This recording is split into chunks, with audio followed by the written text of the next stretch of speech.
The Federal Reserve Bank manages the nation's money supply, buying and selling government bonds, adjusting interest rates. The Fed stimulates the economy by lowering interest rates to make money cheaper and borrowing and thus spending easier. It slows the economy by making money more expensive and borrowing harder by raising interest rates. Occasionally, the Fed chairman, for many years Alan Greenspan, emerges from his temple and makes somewhat cryptic pronouncements about where he and his crew are trying to steer the economy. For if the tentative indications that the contraction phase of this business cycle is drawing to a close are ultimately confirmed, we will have experienced a significantly milder downturn than the long history of business cycles would have led us to expect. Now, if you don't fully get this, you're hardly alone. But the basic problem is simple: how to steer a course between inflation and recession. He reminds me of a famous passage in the Odyssey that describes Ulysses trying to negotiate a passage between two rocks, two great dangerous rocks. In the Odyssey, one of these rocks harbored Scylla, a six-headed monster who liked to eat passing sailors. In our epic, Scylla represents the dangers of inflation. And beneath the other rock lay Charybdis, a ship-sucking whirlpool. For us, it's the downward spiral of recession. We were at sea a number of years ago with two Nobel Prize-winning economists, the late Franco Modigliani, seated, and Bob Solow, who took a day from their vacation in ritzy Martha's Vineyard, Massachusetts, to explain the analogy between Ulysses' passage through Scylla and Charybdis and the Federal Reserve Chair's job at the helm of the economy. And so he's trying to steer a course somewhere between those two things without coming between Scylla and Charybdis, if you like it, without coming too close to either, and certainly without getting all the way into the whirlpool or into the sea monster. Like Ulysses, the Fed is forever navigating treacherous waters.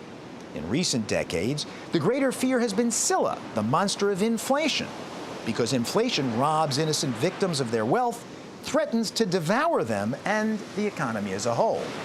There are many, many costs that society faces when there is inflation.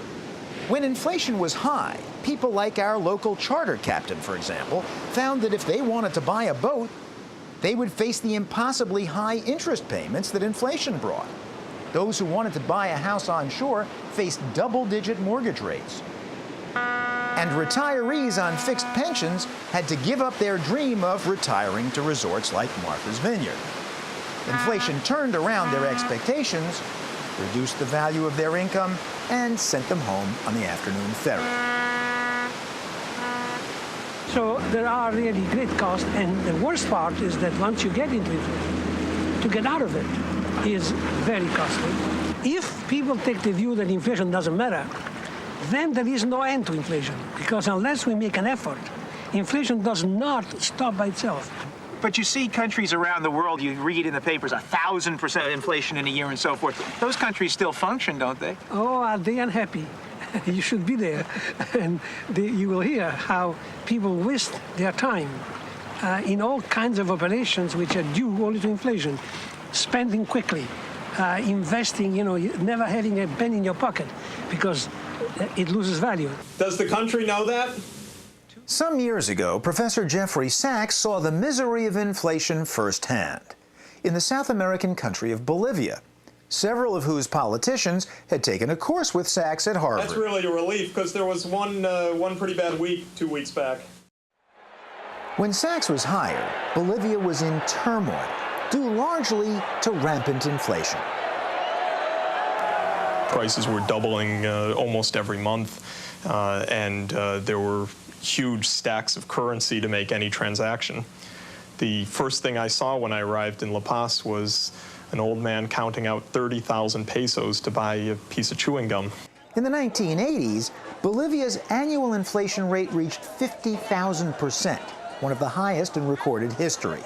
To an economist, The reason was obvious. It's writ large everywhere you turn around that it's money printing which drives the prices. There's nothing subtle about it. So one tries to devise policies that can help them in a short term get away from the need to print money.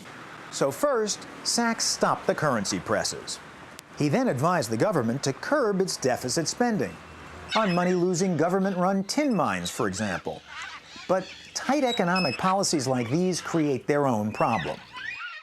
The tin miners took to the streets to protest the fact that they were about to be unemployed.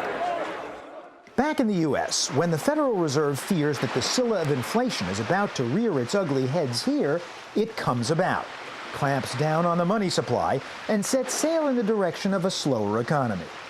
But then the danger is that we will get sucked into the Charybdis of recession. If you go too far, if you steer too hard in that direction, then you get forces which begin to pull the economy down. That's the Charybdis whirlpool. A little bit of recession creates a little pressure for more recession. My business is bad. I buy fewer materials. I lay off workers. They can't spend incomes they don't have.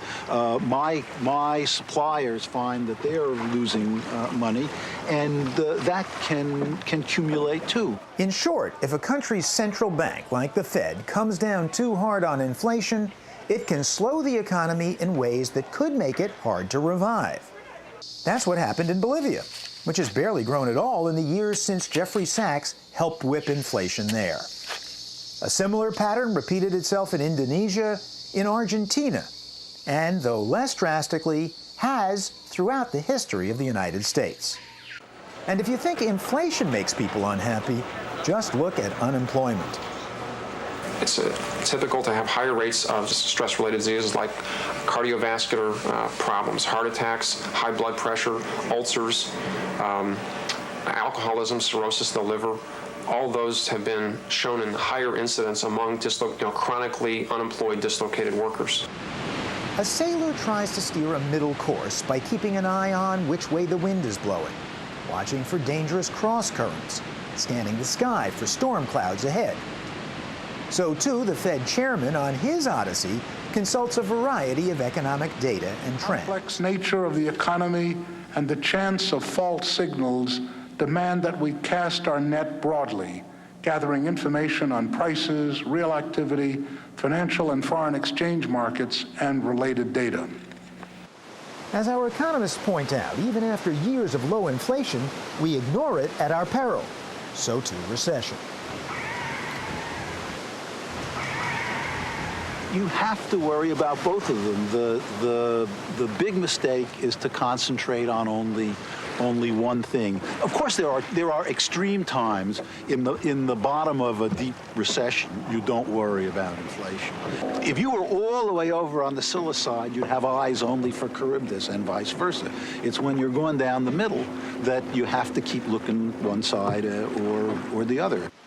And so that's what we're always hoping, that the Fed can guide us safely through these dire straits to the land of low inflation and continued growth with no recession in sight.